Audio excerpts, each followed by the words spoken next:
Oi, pessoal, tudo bem? Estamos aqui no estúdio Notas e Novidades, preparando o nosso bate-papo de hoje. E o nosso convidado de hoje já está aqui no nosso estúdio. Nosso objetivo aqui no Notas e Novidades, como vocês sabem, é contar histórias reais. Antes de começar o nosso bate-papo, quero pedir para vocês que nos seguem no canal, que compartilhem os nossos bate-papos com amigos, com familiares, com pessoas do seu convívio, colegas de trabalho. Entra lá no YouTube, no Instagram. É só digitar Notas e Novidades com Wanda Scopel e se inscrever no canal do YouTube e também seguir nossa rede social no Instagram. No YouTube, se você bater o sininho, vai ser notificado toda vez que for postado um novo vídeo. Já quero agradecer a todos vocês que nos seguem e que já sabem que semanalmente postamos bate-papos com pessoas incríveis, com suas lindas histórias. Antes de iniciar nosso bate-papo, hoje quero indicar um livro. Então, é o nosso momento leitura, não é? É o livro da biógrafa e jornalista Tânia Moraes. Está aqui o livro. Vida e Obra, né, do médico idealizador da OPECAM. Tá? Aqui, esse livro é muito incrível, ele conta a biografia do pai da OPECAM, do criador da OPECAM, do verdadeiro criador da OPECAM. E é importante que todos saibam quem é o criador desse grandioso Hospital do Câncer, quem é o pai da OPECAM. Em que, embora ele tenha criado esse hospital gigante para Cascavel, esse hospital incrível, que atende milhares de pessoas, que era o sonho dele, né? Era o sonho desse médico aqui. Fazer esse grandioso hospital para as pessoas não precisarem se deslocar para cidades distantes como Curitiba, que além de ser oneroso, né, era de muita dificuldade para conseguir uma vaga, né? E o Dr. Ricardo Sabe, infelizmente, ele criou esse hospital, mas não conseguiu dar continuidade nesse trabalho dentro da sua criação, por motivos particulares, por motivos que você vai encontrar aqui, escrito nessa linda biografia, pela jornalista e biógrafa Tânia Moraes. Se você quer o livro, entre em contato pelo telefone 4599-107-4897. E quero já deixar o meu abraço para o Dr. Antoninho Ricardo Sabe, o pai da OPECAM. E quem tiver interesse de fazer uma biografia, alguma matéria para revista, pode contratar a jornalista Tânia Moraes, que ela é uma pessoa muito capacitada, muito incrível. A partir do momento que você lê essa biografia, você vai sentir o tanto da competência dessa jornalista maravilhosa. Agora sim, quero dar as boas-vindas para o nosso convidado de hoje, jornalista muito conhecido, muito famoso na cidade de Cascavel e região, formado em letras, jornalismo, pós-graduado em propaganda e marketing. Estou feliz em receber Jairo Eduardo Fabrício Lemos. Bem-vindo ao Notas e Novidades. Oi, Wanda, como vai você? Tudo bem? Adorei a introdução, estimular as pessoas a ler, a leitura, a história, saber onde vive, qual é o contexto, como surgiram nossas instituições, quem foram os personagens, tudo nas letrinhas muito bem ajambradas aí da nossa querida colega jornalista, né? Estou feliz por estar aqui contigo e à sua disposição. Estou muito feliz mesmo, sabe? Mas hoje eu quero, assim, a gente sabe de toda a tua formação, do que você faz, né? Do tanto que você é ativo na cidade de Cascavel e região, né? E tem uma linda história.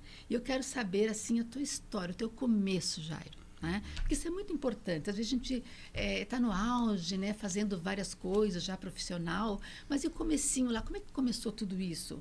Como é que esse sonho se tornou realidade? Não é? Então, isso que eu quero saber de você.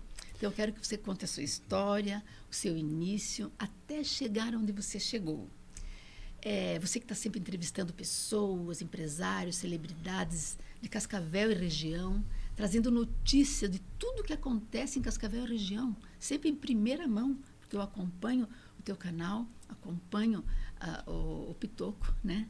O jornalzinho do Pitoco, também há muitos anos já. Então, você está sempre assim, muito antenado no dia a dia, no que acontece em Cascavel e região, né? Então, antes de falar das suas obras todas, Jairo, Quero falar então do seu começo. Onde nasceu e cresceu o Jairo? Quem são seus pais? Quantos irmãos? Como viviam? Pois é, para contar essa história eu vou ter que ser pitoco, porque já é uma história longa, né? Agora, na próxima semana, eu já vou para 5.8, um motorzinho que já faz mais fumaça do que Muito desempenho. jovem, Né? nossa. Olha, minha família, como a da maioria das pessoas, vem de uma origem muito humilde, né? A mãe gaúcha, o pai catarinense, a Dona Irene, o seu Jairo, de quem eu herdei o nome, não é? Pessoas muito simples, que, digamos assim, eram o retrato daquela época. Famílias mais numerosas, não é? A minha já vem de uma geração que começou a encurtar o número de filhos por casal. Sou filho único, no sentido de gênero, tenho 3 irmãs, não é? Então, eu nasci e cresci numa família de mulheres. Talvez por isso que tem um ornamento aqui em homenagem a elas, né? Um brinquinho. Moderno. Em homenagem às minhas 3 irmãs e à minha mamãe. Uma casa tipicamente feminina, porque o meu pai trabalhava muito longe. Como ele atuava na área madeireira, e a madeira começou a escassear aqui na região, meu pai, então, atuava no Pará, no Mato Grosso, no Paraguai. E, então, eu era o único menino em casa. Né?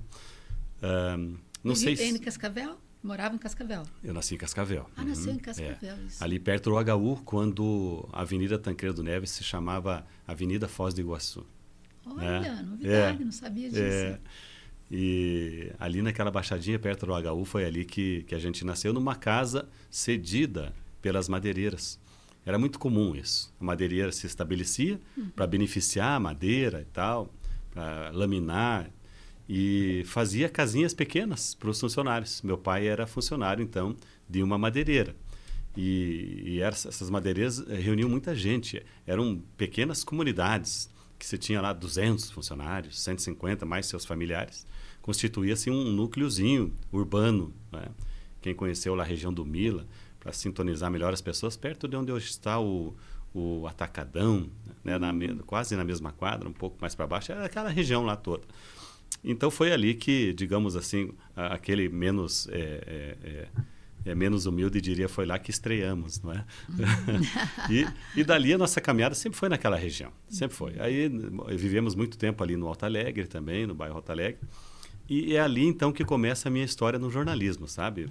Embora eu não tenha percebido e nem a minha família. Com quantos anos isso? 10 anos de idade. 10 anos de idade? Porque eu coloco esse como um marco, porque foi a minha idade em que eu venci um concurso de redação no município de Cascavel, concorrendo com os estudantes de toda a rede municipal. A minha redação foi selecionada como a vencedora. Uma pena, e lastimo muito, que na época não havia esses aparelhinhos para ter sequer uma fotografia da entrega desse prêmio. Né? Eu coloco como esse o ponto de partida da minha profissão. É o start. Embora eu não tenha percebido isso, nem meus familiares, ninguém, mas essa vocação, ela se manifestou novamente na sequência para chegarmos até onde estou, né? Então, acho que essa primeira parte da sua pergunta aí das origens já está respondida. Total respondida. Então, agora vem a escolha pela faculdade, né, de letras. Sim. Foi a primeira, né, Jairo? Foi a primeira, eu era bancário, veja só. Você foi muito bancário. pouco a ver com o ofício que eu... A gente muda muito. E você, que é uma educadora, e você atende várias faixas etárias aqui, você sabe que... E mãe, né? A pessoa chega... com 16, 17 anos na adolescência, tem que fazer uma escolha muito difícil, que é a profissão que vai abraçar, fazer um vestibular e tal. E a minha propensão, também nada a ver com o que eu faço hoje, a minha propensão lá na adolescência era engenharia agronômica. Imagina? Porque eu gostava de plantinhas. Sim. Eu plantava feijão desde criança. Plantava um feijãozinho para ver a plantinha se desenvolver. Horta. Só para ver ele soltar aquele pedúnculozinho e ir se agarrando e tal. Plantava chuchu porque ele crescia mais rápido. Eu ia lá medir, pegava uma régua. Isso na infância. Olha só. Eu me lembro muito bem. Não é comum isso. Não é, não. A caixa d'água, se usavam as caixas d'água bem esquisitas, né? Não ficava em cima do telhado, era uma armação de madeira.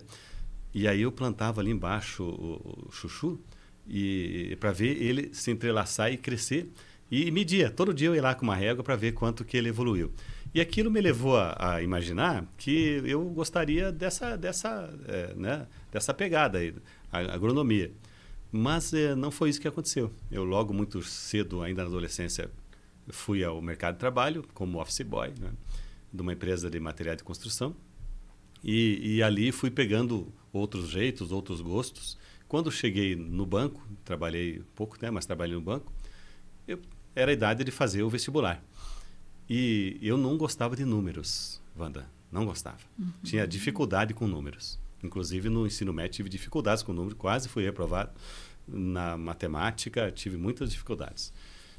E aí falei, eu quero alguma coisa que não tenha número, não tenha química, não tenha física, não tenha matemática. E fui para letras. Não por vocação para dar aula, por nada. É porque letras é letras. E também já manifestava também essa minha vocação para escrever, para ler, leitura e coisa arada. Então eu fiz letras na ausência do curso de jornalismo. Jornalismo não tínhamos em Cascavel, era início dos anos 90.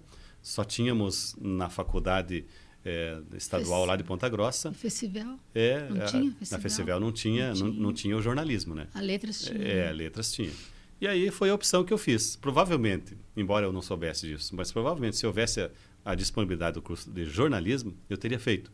Inspirado num tio meu, da Rádio Nacional do Rio, Jair Lemos, que era conhecido como A Voz. Já tinha uma referência. Ele era incrível, né, ao microfone, nos deixou o ano passado. Jair Lemos. Imagina, ele noticiou fatos da Segunda Guerra Mundial em tempo real, né? E ele chegava em Cascavel para dizer para a gente como foi, fazia aquela locução toda, né, apaixonado pelo microfone. E aquilo foi me encantando, né? Tanto assim, Wanda, que vale um parênteses aqui, tanto eu me inspirei e me espelhei nesse meu tio, radialista, que ainda menino eu fui à Rádio Verdes Campos, que era no caminho da Unioeste, para onde eu ia estudar todos os dias. Parei lá na Verdes Campos para pedir um emprego, pedir uma oportunidade, não um emprego, uma oportunidade no rádio. Isso com 20 e poucos aninhos de idade. Aí, se eu não me engano, foi o Sérgio Brum, eu não consigo lembrar quem foi que me atendeu lá na Verdes Campos. Mas que experiência você tem? Falou, a única experiência que eu tenho é o meu tio no Rio de Janeiro. Aí, mas assim, de forma muito educada e cortês, me dispensaram, porque eu não sabia nada de rádio, né? E, por incrível que pareça, muitos anos depois, eu estou na Rádio T, já há mais, que é a sucessora da Verdes Campos, 93.1. Estou lá há muitos anos já, fazendo o meu comentário diário. Todos os dias, 7h40 da manhã, eu faço um breve comentário sobre fatos locais, nacionais e internacionais. Olha quantas voltas que esse mundão dá. Veja só, como é que pode, né? E você terminou, então, a faculdade de letras, né? Na Festival, né? Festival. E foi trabalhar com o que, assim, depois, assim, com essa faculdade? Então, ali começou, de fato, a minha carreira no jornalismo. Não só porque eu fazia o jornalzinho lá do Centro Acadêmico de Letras, do qual eu presidi por dois mandatos. Uma história bacana, hein? Já fazia o jornal. Eu fazia o jornalzinho lá do pessoal do curso de letras. Bacana. Na condição até de o presidente faz tudo, na verdade, né? O pessoal fala, viu, você vai para presidente, aí a gente ajuda você. Não é bem assim a história, né? Não é. Movimento estudantil não é assim que faz, né? Então, eu fazia também o jornalzinho. Mas foi curioso como que eu, de fato, ingressei na profissão. Porque um coordenador do curso de letras na época se chamava Bertolino Tenfen, uma grande figura, professor. Certo dia ele bateu a porta da minha sala de aula. Por incrível que pareça, eu estava na sala de aula, porque líder estudantil não fica na sala de aula, né? Está em congresso da Uni, está viajando, está... Naquele dia, eu acho que eu tive sorte, porque eu estava na sala de aula. E o Bertolino disse, gente... Ligou lá a Iloni Rodrigues, da TV Carimã, que era chefe de jornalismo, e estão precisando de um redator lá. Quem de vocês tiver interesse, está aqui o telefone e tal, conversem com ela. Aí a sala inteira queria, né? Foi todo mundo querendo ser redator lá da TV Carimã. Eu tive um pouco mais sorte que os demais, né? E fui selecionado. E ali eu comecei como redator na TV Carimã. Foi o meu começo profissional. Aí lá fui repórter, exerci várias funções, né? Até arrumar confusão lá com o Jairo Cajal, que era o diretor, meu xará, né? E aí fui para o Jornal Hoje. Aí começou uma longa carreira que inclui muitos veículos de comunicação. Bacana. bacana isso, olha que história bacana, hein? Chegou lá então com o curso de letras, né? Pois é. E quando foi que você ingressou na faculdade de jornalismo daí? Eu já um pouquinho depois, 93, 94? Pois é, até conversávamos fora do ar aqui, não é, Wanda, sobre como era isso, como os profissionais daqui exerciam a profissão sem ter uma faculdade por aqui. Eram todos, eu não sei se... Vamos pegar a odontologia. Bom, tem o odontólogo que é graduado e tem o prático. Tinha, né? Tinha, não tem mais, né? Tem mais. Tinha o prático, que era uma figura muito comum, inclusive. Agora não pode mais exercer, né? Porque tem toda uma fiscalização. No jornalismo era mais ou menos isso, embora não tenha nada a ver com dentes, né? Com saúde bucal. Muitos dos profissionais que atuavam aqui não estavam graduados nessa área. Até porque o curso, como eu já disse, estava lá longe, estava distante. E vamos citar alguns desses profissionais que até hoje exercem a profissão sem que estejam diplomados. E para eles isso não é nenhum demérito, pelo contrário, eles sempre estiveram numa outra barricada aqui dizendo, olha, não precisa graduar-se em jornalismo para exercer a profissão. Essa é a posição deles. Paulo Martins, Olga Bongiovanni, Amir Khalil, Cacau Negreiros, Edson Moraes, e figuras que são muito representativas do que é a comunicação social em Cascavel, certo? Eu tive um olhar diferente. Quando surgiu a primeira faculdade de jornalismo em Cascavel, foi da Univel. E como talvez não tivesse preenchido todas as vagas lá, imagino eu, eles vieram com uma proposta de bancar meia bolsa para os jornalistas que já estavam no exercício da profissão, mas ainda não estavam graduados. E ofereceram para mim essa condição. Aí eu topei, aceitei, um pouquinho em permuta lá, anunciozinho no Pitoco que já existia, e graduei, fiz os meus 4 anos com uma turminha que também já atuava na área. Foi muito interessante, vou ser sucinto nisso, a composição dessa turma, que você é uma pessoa de sala de aula, a composição dessa turma foi muito curiosa, da primeira turma de jornalismo de Cascavel, porque havia uma galera jovem que estava fazendo ali a sua primeira graduação, que muitos deles vislumbravam uma bancada de jornal nacional e tal, olha, eu quero ser famoso, quero ir para a Rede Globo e tal. E havia uma turma que já estava atuando há muitos anos na imprensa. A Tani Claire, Marcon Fantio, Nilson Fantio, Padaria, uma galera aí que já estava atuando. Eu, né, já estava na imprensa, o Jefferson Popil, Marcos Piaia, uma turminha aí. E aí isso criou um ambiente de sala de aula muito interessante. Aqueles que já tinham a vivência prática e aqueles que estavam começando. E aqueles que já tinham experiência no segmento, era um desafio para os professores. Agora eu estou colocando você nessa conversa. Sim, porque o professor de jornalismo, ele vinha com a carreira acadêmica. Teoria. Ele vinha com a teoria, né? E nós tínhamos a vivência prática do dia a dia da redação. E isso, em alguns momentos, era meio conflituoso, né? Mas, enfim, fechamos o curso, não me arrependo de ter participado lá, achei que foi uma experiência bacana, não vou julgar quem está certo, quem está errado, quem quer fazer ou quem não quer. Para mim, foi bom, né? Jairo, você é fundador da primeira agência de notícias especializada em assessoria de imprensa do oeste do Paraná, Clipping News. Isso aconteceu em 1993, não é? Conta um pouquinho sobre essa criação dessa agência de notícias. Olha, muitas pessoas são empreendedores por um chute na bunda, não é? Diz que o chute na bunda, ele tem... A física explica isso e visualmente é possível perceber também. Ele pode te impulsionar, né? Te joga para frente. O chute na bunda te joga para frente, né? E eu tenho muitas demissões na minha carteira de trabalho de jornalista. Porque aquele menino que agitava o movimento estudantil, ele sobreviveu dentro de mim por muitos anos ainda, né? Eu era muito agitador. Entendi. Eu era muito politizado, muito, diria até imaturo, né? Nas minhas relações de trabalho. O que ele está me chamando aqui? Pronto, já disse. Inteligência artificial do telefone, de vez em quando ele entende que você está perguntando alguma coisa para ele e se mete na conversa. Né? Apesar que ele fica ouvindo o tempo todo para depois te mandar propaganda, né? Isso já está configurado. Confirmado também. Bom, Evandra, então foi assim. Surgiu uma greve na Gazeta do Paraná, eu era o editor de política lá. Com 20 e poucos anos de idade, me deram uma responsabilidade imensa. Que editor de política cobrindo o impeachment de um presidente da República, era o Collor na época. Imagina só. Nossa. É o tamanho da responsa que eu recebi ainda menino. E aí surgiu uma greve na redação da Gazeta do Paraná. Eu não sei como identificaram eu como líder. Imagina que absurdo, né? Não tinha uma história. Não tinha um histórico anterior, né? E aí eu fui demitido. Eu e o Toninho da Luz, que também era jornalista da editoria de política. Aí, bom, estamos desempregados, meu colega. O que faremos agora? E aí montamos, então, uma empresa de assessoria de imprensa. Curioso que depois eu iria colecionar mais algumas demissões. E a mais curiosa de todas as demissões foi na Rádio Colmeia. Porque eu fazia um comentário lá na rádio, e eu com o João Diego, que hoje é vereador, não é? E eu com o da Record, da RIC Record lá, o Parangolé. A gente fazia... Não, o Parangolé não está mais na Record, está na Tarobá, né? Tarobá, isso. Fazíamos um comentário ali, um bate-papo, por telefone. Então, o Parangolé ligava de manhã, Jário, qual que é o comentário de hoje? Tal. E eu nunca consegui me enquadrar muito nisso do que pode e não pode falar.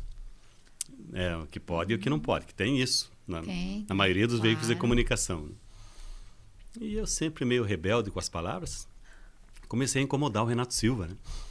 Por que incomodar? Porque os caras ligavam para ele, Renato, aquele comunista lá no microfone, aquele PT e tal, aquele não sei o quê, que as pessoas são muito boas em carimbar, gente, muito. Né? Se você não se alinhar exatamente no que eles pensam, você é comunista, você é não sei o quê e tal. Tá bom. Aí o Renato fez todo um rodeio, colocou uma equipe para me receber lá na Colmeia e explicar, já estamos mudando aqui a programação e tal. Por que essa demissão foi muito esquisita, muito curiosa? Porque eu não era empregado.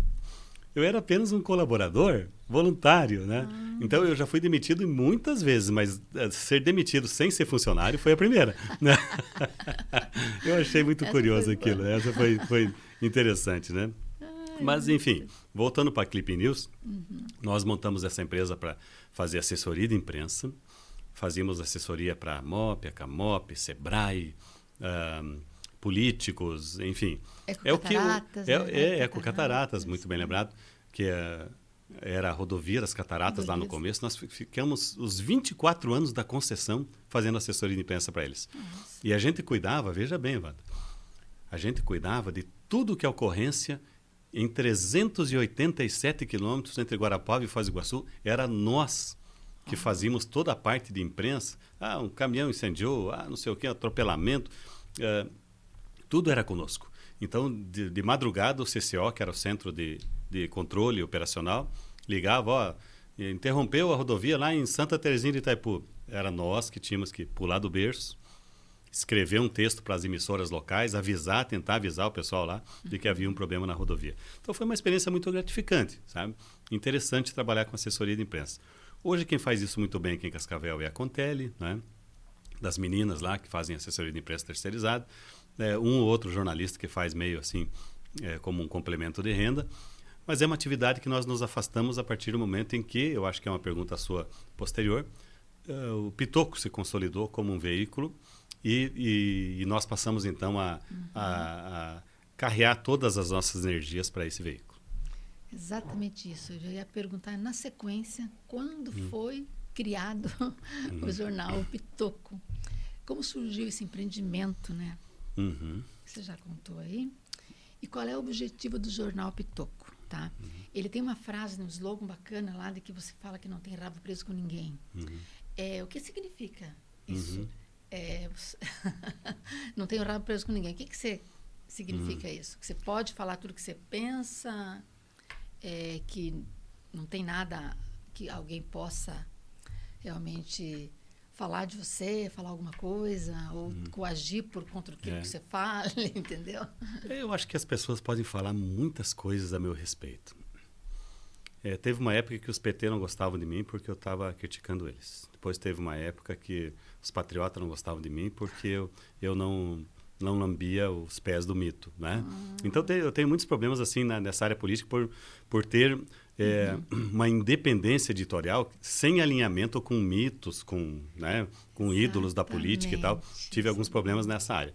Mas o que as pessoas nunca vão poder dizer, Wanda, é que em algum momento o jornalista que está aqui foi até um determinado local vender informação.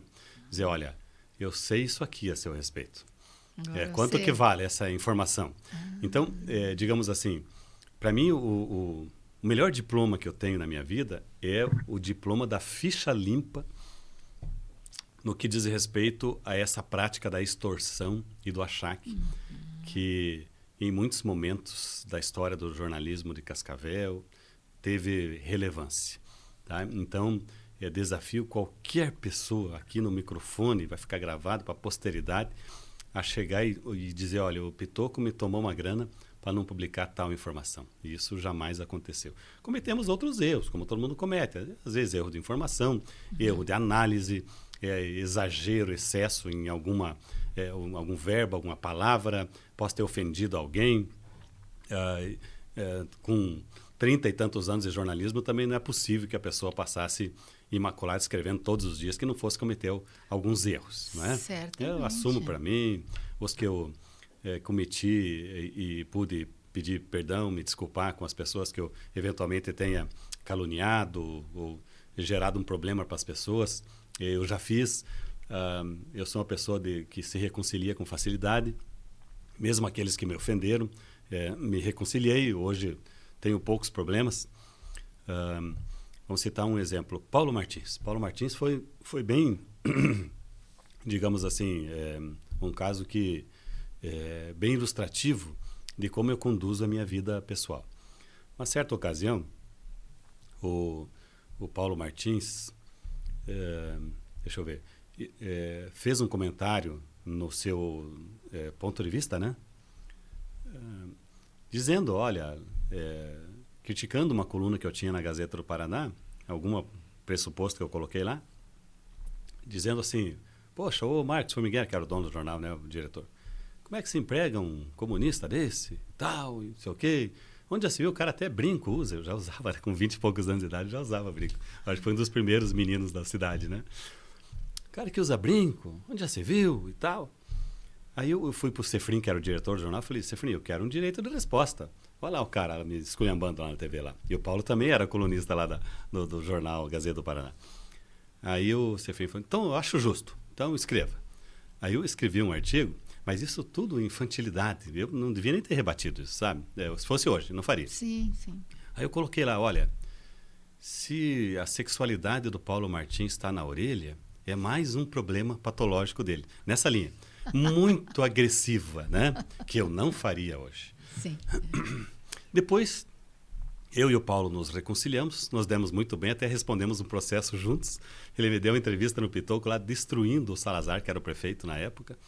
Aí o Salazar processou o Paulo e me incluiu, né? Porque foi no meu jornal. Sim. E eu e o Paulo respondemos juntos, né? Acabamos tendo que pagar uns caraminguai, né, Paulo Martins, eu e você, porque nós realmente não agimos bem naquela ocasião e a gente tem que ter isso de aceitar, de ter a humildade de dizer, não, de fato eu errei, eu passei do ponto, não tem problema, nós somos humanos, em algum momento a gente perde a cabeça mesmo, acaba e errando. Aprendizado, tem muitas coisas que a gente já fez e não faria hoje, logicamente, né? Eu não fui. Eu reconheço que eu não fui objetivo na resposta, então eu vou ser mais objetivo agora. O Pitoco nasceu dentro da redação da Clipping News, Agência de Notícias, como um hobby. Você diz que faz um podcast por hobby, embora isso aqui seja muito profissional, né? Você está conduzindo de uma forma muito profissional. Mas os hobbies também podem ser profissionais, não tem problema. Era um hobby de jornalista. Era uma folhinha de papel só, uma frente e verso, uma folha de sulfite. E surgiu assim, de uma constatação. Sem querer julgar os colegas que atuavam na imprensa naquela época, mas assim, fazia a leitura que a imprensa de Cascavel era muito bajulativa, muito alinhada com o poder, sabe? E não havia espaço para um contraponto. O prefeito é lindo, é bonito, o governador é fantástico, o nosso deputado é o melhor do mundo e tal. E a gente queria fazer um contraponto a isso. porque eu era encrenqueiro na época, né?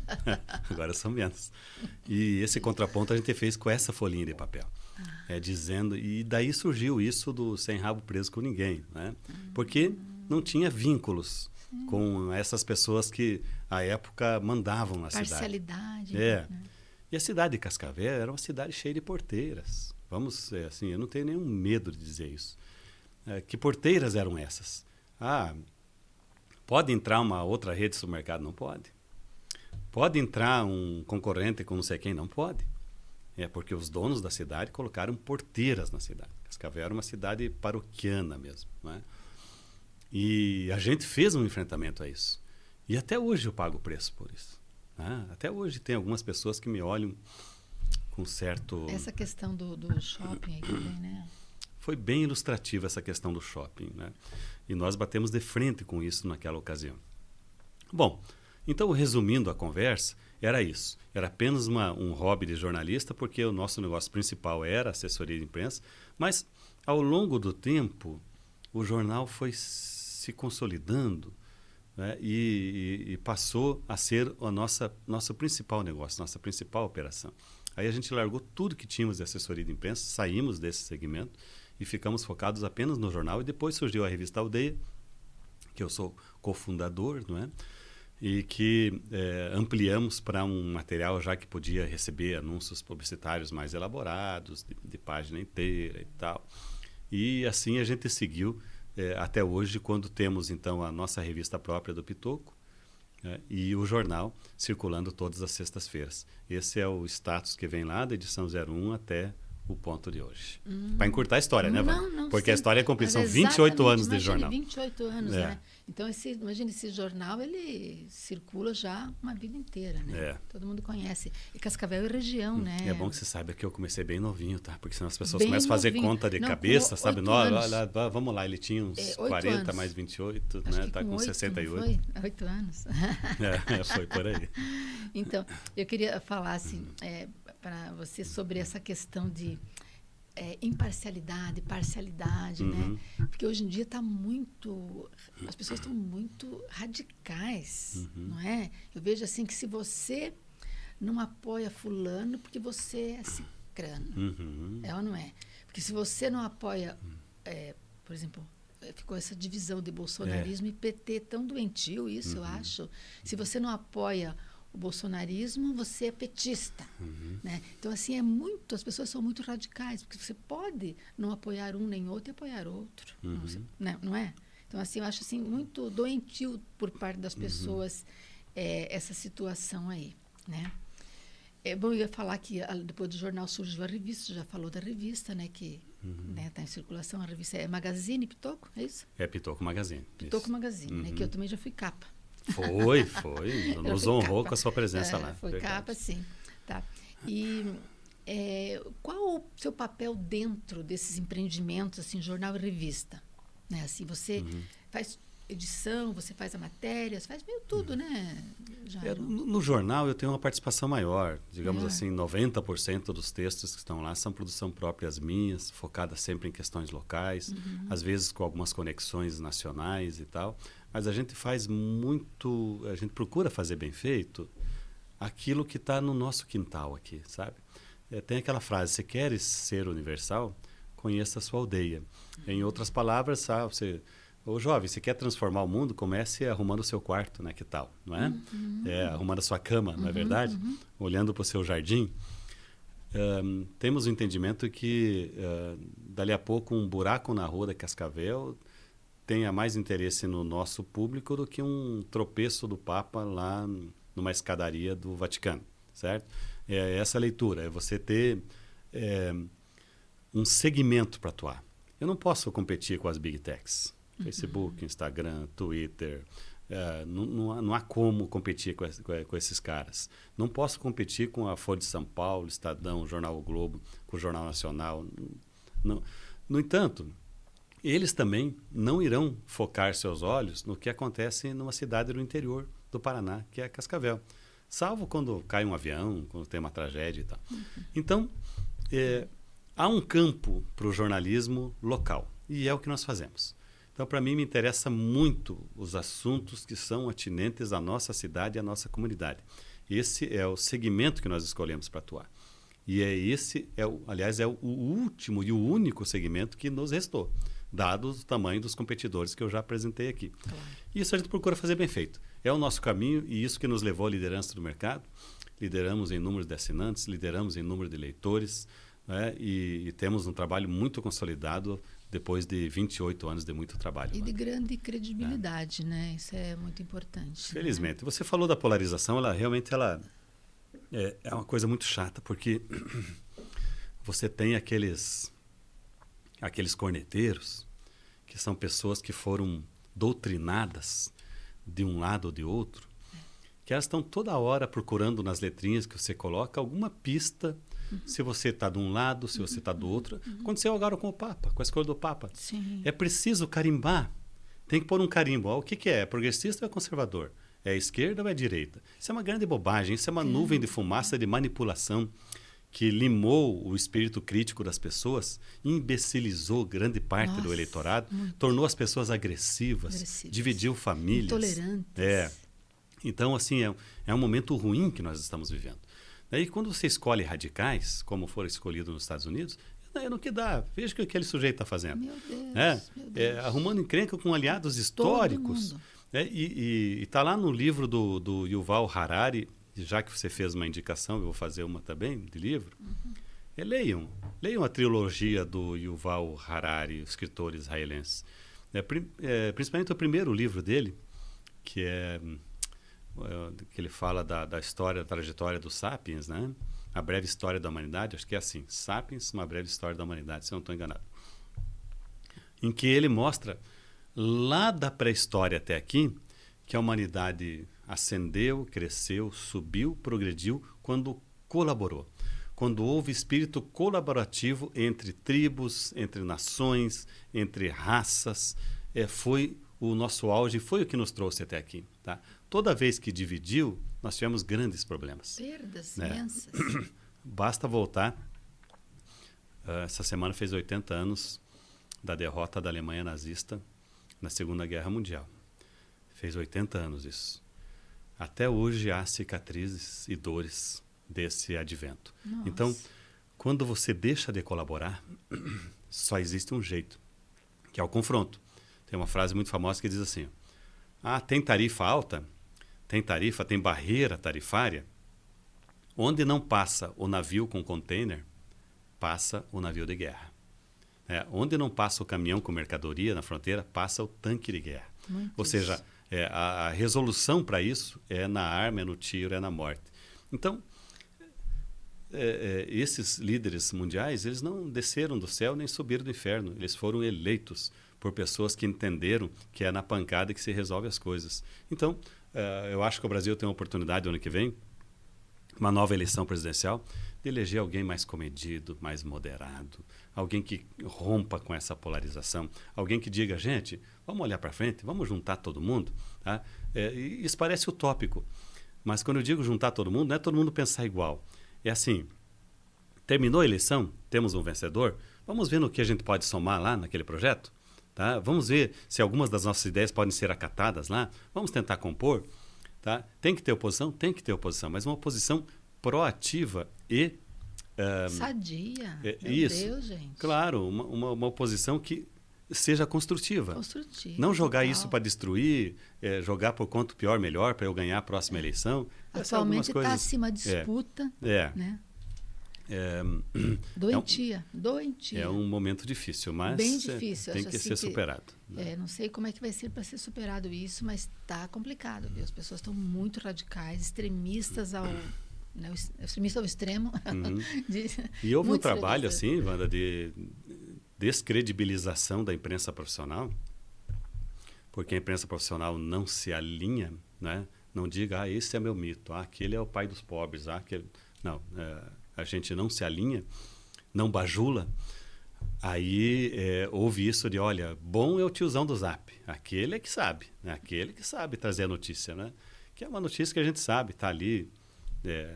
As pessoas imaginam assim, olha, isso aqui é um bobalhão que fez esse meme. Não, Isso é tudo pensado numa sala fechada de marqueteiro. Fala, gente, qual é a engabelada que nós vamos dar naqueles patriotas agora? Diga isso aqui. Como é que nós vamos engabelar a turma da esquerda agora? Fale isso aqui. É assim, gente. Como vamos falar isso? É assim. É bobo quem imagina que surgiu de um esperto, um meme que fez sucesso. É tudo marketing político. É uma brincadeira inocente. Na verdade, você está elevando alguém, destruindo alguém para obter. Vejam bem, essa é a linha encerrando essa parte. Veja bem. Qual que é? Vou colocar 3 dedinhos aqui. É assim. O meme contaminado, ele vem para, primeiro, obter likes e engajamento. 2, para obter votos. 3, para obter dinheiro. Essa é a linha. Like, voto, dinheiro. Essa é a política hoje. Tá? O dinheiro é a finalidade, é o último estágio e é o que eles buscam. Então aparece lá um líder religioso, agora eu vou ser político, tá, gente? Ele vai atrás do like, ele vai atrás do mandato para ganhar dinheiro. Infelizmente, esse tem sido o roteiro mais comum na política hoje. Uma lástima. Uma lástima que as pessoas não estão entendendo isso. Bom, você teve prêmios também, né? Vamos falar dos prêmios, que isso é bacana, né? Reportagens premiadas. Pode falar sobre isso pra gente? Olha, ontem ainda, Wanda, depois eu vou te mandar no teu Zap Zap, se você não recebeu a edição de ontem do jornal, nós trabalhamos a piscicultura em Cascavel a partir da adesão da Copavel a esse segmento. Um dos prêmios nossos foi exatamente uma reportagem sobre piscicultura. Nós fomos a Cafelândia, lá pela Copacol, que começou a produção em larga escala de tilápias aqui na região, lá nos anos 90, ainda com o frigorífico de Nova Aurora, porque eu queria a resposta para uma pergunta. Como é que faz isso? Como é que põe o peixinho lá, vai para o frigorífico de Nova Aurora, e do frigorífico de Nova Aurora vai para dentro de um caminhão, São Paulo para um avião, do avião para Miami, nos Estados Unidos. Aí eu queria fazer alguma coisa assim, de Nova Aurora a Nova York. Esse era o meu primeiro título que eu tinha pensado. De Nova Aurora a Nova York. O peixinho, a tilápia. Não deu bem certo o meu título, porque é de Nova Aurora a Miami. É ali naquela porção sul dos Estados Unidos, não é? E eu escrevi, eu fiz essa reportagem indo lá. Porque tem aquilo do jornalismo de gabinete que você faz usando todas essas maravilhas da tecnologia, mas que, porém, você não está olhando no olho das pessoas. Você não está lá no ambiente em que a notícia aconteceu. Então, eu fui lá à beira do açude, pedi para a imprensa da Copacol mandar uma técnica, uma especialista na piscicultura. O produtor já estava me aguardando lá. Conversamos bastante para ter um entendimento global do que se tratava. E isso virou um texto premiado em âmbito estadual, no prêmio OCEPAR de jornalismo, que é uma referência nacional para reconhecer qualidade de jornalismo no agro. Isso nos deixou muito felizes, porque foi premiado um trabalho que foi muito acurado, que não foi produzido para competir, não, nada disso. Nem sabia que eu ia inscrever esse trabalho no prêmio da OCEPAR. Eu apenas fui entregar o meu melhor, tentar dar uma resposta para esse ponto de interrogação que eu coloquei no ar aqui. Como é que o peixinho ia do açude de Cafelândia para Miami e ia ser servido fresquinho, porque tem que ser assim, lá na feira em Miami. Eu contei essa história apenas. O jornalista é um contador de histórias, não é? E fomos premiados. Temos outros prêmios também, mas eu acho assim diria que para relatar e responder essa sua pergunta, essa reportagem do peixinho, ela bacana, não, foi muito atende, legal, né? porque isso é um reconhecimento, né, pelo teu trabalho, né? Sim. Isso dá realmente uma motivação maior para continuar fazendo esse tipo de todos trabalho. queremos ter reconhecimento. Reconhecimento, né? Bom, você atua na Rádio T. Na Rádio T você tem, como é que chama lá? Tu já tinha falado no começo aqui. Os Pitacos do Pitoco? É isso? Pois é, esse nome até quem trouxe esse nome inspirador foi o Osiris Júnior, ele atuava com a Valéria Belafronte na bancada da Rádio T. Por muitos anos eles fizeram essa dupla, essa dobradinha, e eu entrava já na época com uma participação, um comentário.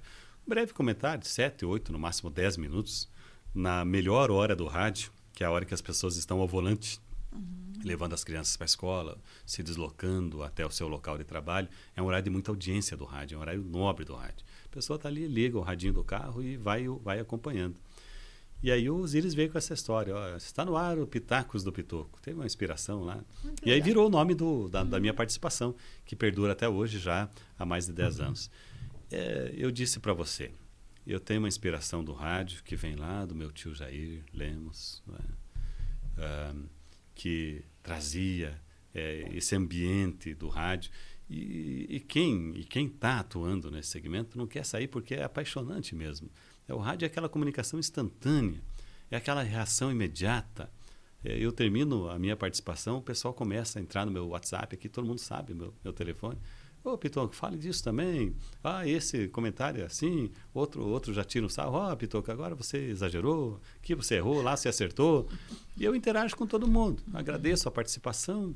Eu acho que essa interação é importante. Se a observação da pessoa é respeitosa, não há nenhum problema de interagir. Se a pessoa entra com aquelas bobagens de política, né? Tem umas pessoas que são muito persistentes. Eu não sei se você participa de muitos grupos de WhatsApp. Eu saí de muitos deles Não. pela chatice.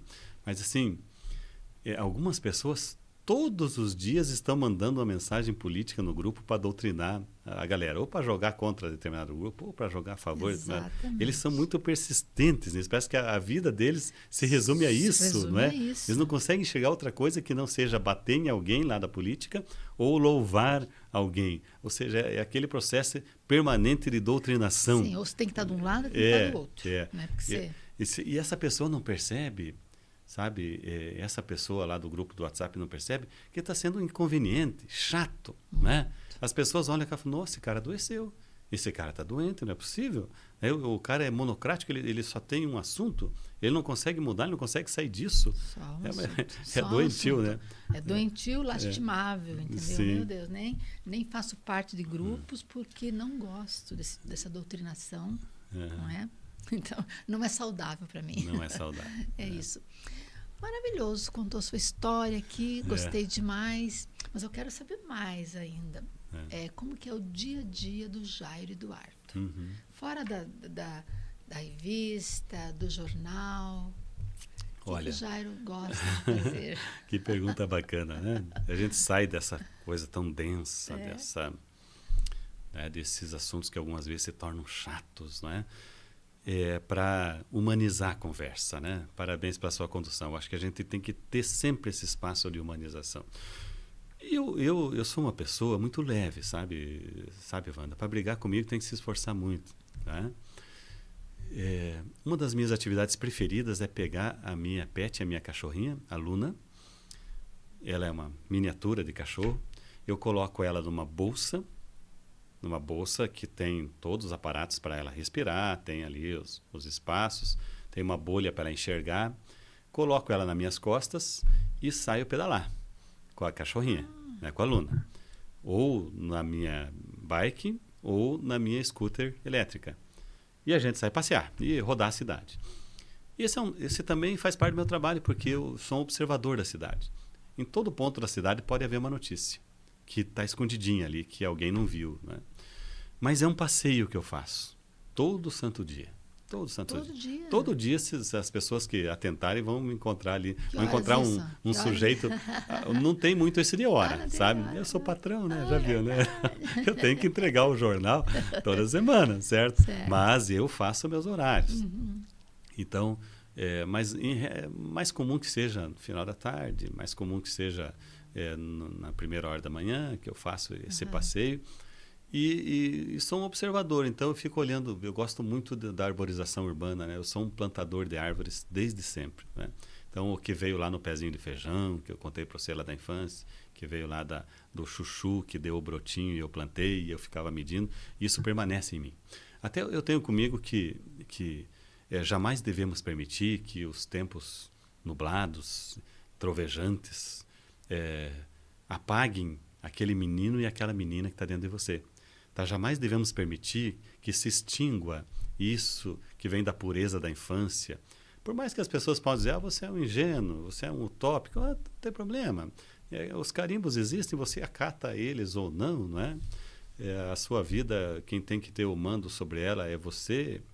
Há alguns vídeos muito interessantes sobre os estoicos no YouTube. Se você digitar lá, filosofia dos estoicos, você vai aprender muita coisa de como conviver com a crítica, de como conviver com a avaliação que as pessoas fazem de você, enfim.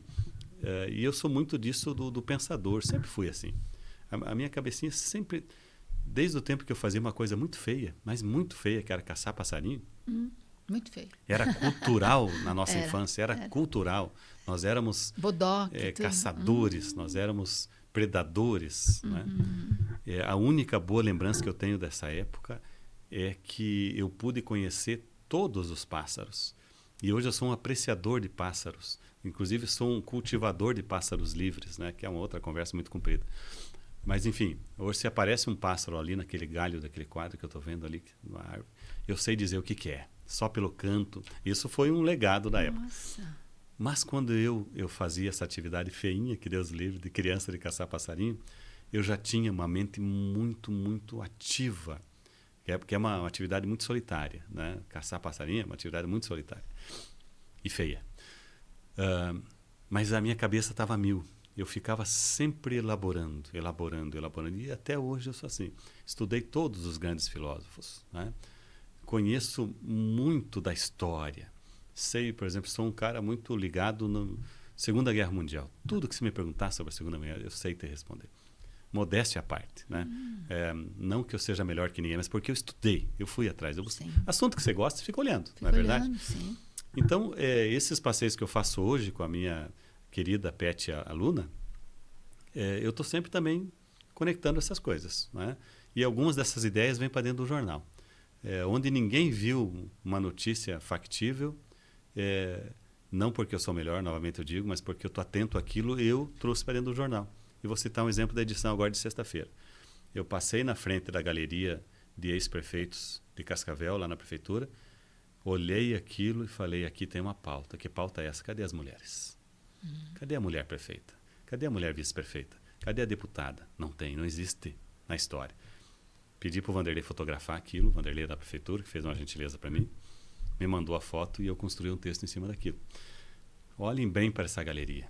Né? Onde estão as mulheres? Né? E aí, a partir daí, você constrói todo um artigo. Né?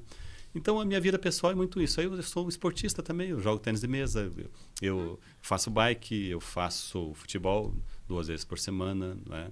Gosto de atividade física, faço caminhada. Né? E cozinhar? Cozinha? Eu sou churrasqueiro. Daí. Churrasqueiro. Fiz o curso de churrasqueiro com um gauchão lá de Uruguaiana. Né? Aprendi algumas coisas incríveis da culinária do churrasco. Fora isso, talvez eu consiga cozinhar um ovo. Não tenho certeza, tá? Se eu vou acertar o ponto, né? Mas assim, um pãozinho na chapa eu já consigo fazer. Que agora tem até uns equipamentos, né, para você fazer isso que facilitam a vida. E a Sheila não gosta muito dessa minha característica de não ser um cozinheiro. Mas eu digo para ela, querida, eu já sou um cara bonito, inteligente e modesto, principalmente, né? Modesto. Que é o terceiro ponto, que é o mais importante. Aí vai querer que eu saiba cozinhar ainda, não é? É demais. Mas, enfim, né? E música, o que você curte mais assim? Eu sou eclético, viu? As pessoas dizem assim, nossa, mas você gosta de música nativista gaúcha? Eu gosto. Adoro. Eu ouço, agora eu até dei uma sofisticada, peguei uns fones de ouvido mais bacanas e tal. Coloco no celular, coloco na motoquinha, cachorrinho atrás, e eu vou, ou eu estou ouvindo os históricos, os filósofos da história, da humanidade e tal, ou eu estou ouvindo músicas. Mas aí é um arco muito amplo e eclético. Eu gosto de MPB, eu gosto de Chico Buarque, eu gosto das gauchescas, eu gosto de samba, não é? Eu só tenho uma restrição com algumas músicas internacionais, embora eu seja um fã de Beatles, e em particular do John Lennon. Né? Imagine, para mim, é a música que foi constituída na humanidade, para mim, não há outra que possa superar a mensagem que Medini passa de paz, de harmonia, do fim das fronteiras, do fim do nacionalismo, do fim do patriotismo. Patriotismo já teve uma frase muito bacana: patriotismo é o último reduto dos... enfim, não quero ofender ninguém. Mas, enfim, na música eu sou bastante eclético, né? Eu tenho alguma restrição com algumas modalidades. Você está aqui, funk. Não acho bacana. Eu acho que, assim, que essas letras que diminuem o papel da mulher, depósito de... Você sabe o quê? Eu acho que daí não, né? Concordo. Porque já tivemos tantos grandes autores, escritores, compositores, né? Para depois chegar nesse nível de... Nada que venha denegrir, né? Chegar nesse nível de boquinha da garrafa, né? Não. Aí já não simpatizo muito com a causa. Também não simpatizo, concordo contigo aí, de verdade mesmo, tá? É isso aí. Chegamos ao final do nosso bate-papo, mas poderíamos ficar horas, né, Jairo? Porque tanta história que você tem também, né? E você encurtou, fez né? Eu tive que ser pitoco. Teve que ser pitoco. Sim. Tá bom? Agradeço a você, a tua disponibilidade, você tá aqui com a gente, né? O Notas e Novidades, contando a sua história, o teu começo, que para mim interessa o teu começo, como você chegou nesse sucesso todo hoje aqui, tá? Parabéns pela tua trajetória, pelo teu trabalho que você faz, impecável, não é? Tanto que gosto, né? Já sou cliente, né? Fui cliente, quero ser cliente de novo na sua revista. Muito boa. E agradeço bastante você, tá bom? Bom, eu quero que essa visita tenha uma retribuição. Né? Eu estou te fazendo uma visita hoje, aprendo com você, gostei do seu método, como você é organizadinha, como você organiza a entrevista. Tudo a gente pode ter um aprendizado, como se fala, e na área de educação, muito válida essa frase: ninguém sabe tanto que não tenha mais nada para aprender, ninguém sabe tão pouco que não tenha nada para ensinar. É uma frase que, ao meu ver, pode nortear a nossa vida em muitos aspectos, não é? A retribuição é a sua visita ao Pitocast, o podcast do Pitoco. Que aí eu vou perguntar da menina Wanda, né? Se vira, vai pensando na resposta, como é que era a menina Wanda, o que restou da menina Wanda na mulher Wanda. Né? São perguntas interessantes, né? O que a gente trouxe de lá, né? Mexem profundamente com a gente, né? Lá naquele passado. É verdade. Lá, né? O que nos restou, não é? Vem daquela história que eu falei antes, não é? Não permita que morra o menino que habita você, não é? Porque o mundo dos adultos é um mundo muito áspero, né? É um mundo julgador, é um mundo que tem uma série de questões que precisam ser abarcadas, né? E a criança, na sua ingenuidade, na sua inocência, ela nos traz ensinamentos. Muitos ensinamentos, principalmente isso. Se a gente aprender um pouquinho, estamos bem. Obrigada a todos pela companhia. Compartilhe, não esqueçam de compartilhar o Notas e Novidades com todo mundo que se conheça, tá bom? Aguardamos vocês para o próximo. Até mais. Beijo, gente. Beijo, tchau, gente. até Tchau, mais. tchau, tchau.